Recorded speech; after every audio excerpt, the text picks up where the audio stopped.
आप देख रहे हैं देवास का अपना विश्वसनीय न्यूज चैनल राष्ट्रीय नवाचार।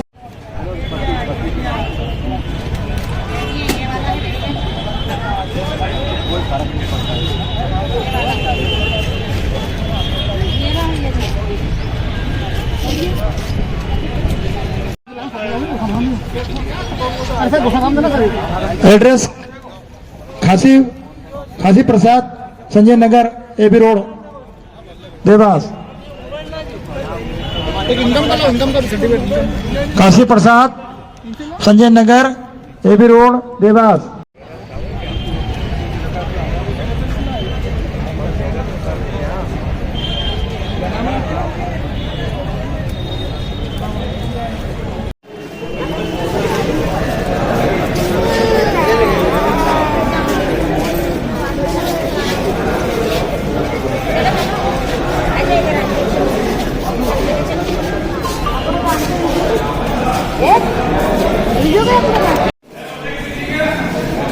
पब्लिक है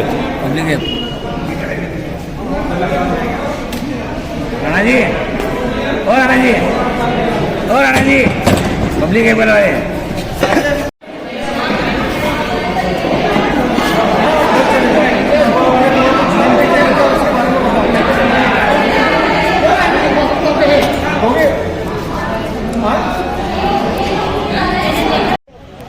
किस प्रकार की यहाँ व्यवस्था दी गई है?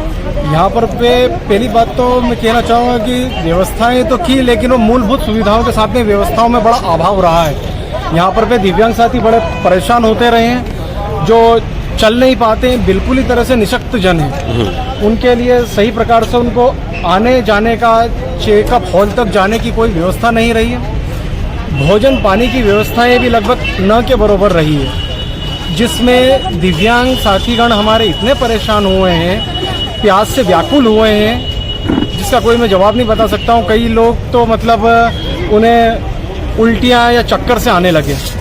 भोजन में भी क्वालिटी का कोई उपयोग नहीं किया गया है।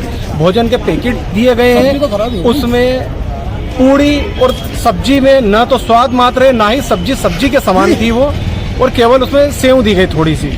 तो इस प्रकार भोजन और पानी की व्यवस्था तो बिल्कुल नगण्य सी रही गई। तो इसके लिए किन अधिकारियों को अवगत कराया गया?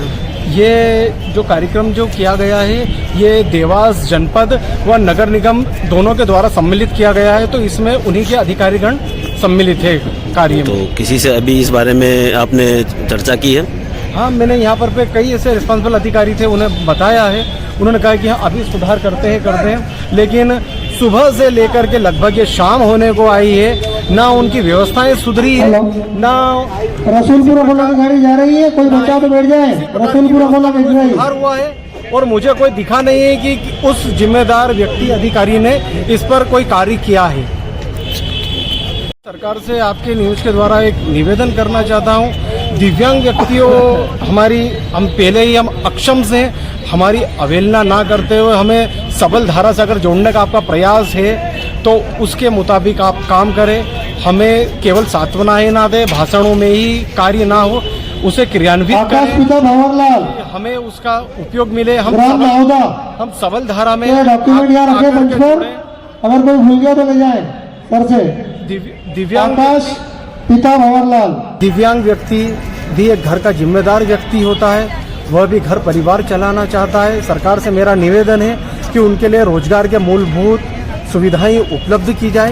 जिस प्रकार से उनको जो 4% आरक्षण दिया गया है, वो प्राइवेटाइजेशन पे भी दिया जाए, वहाँ भी उनकी शैक्षणिक की योग्यता वो कार्य क्षमता अनुसार कार्य दिया जाए।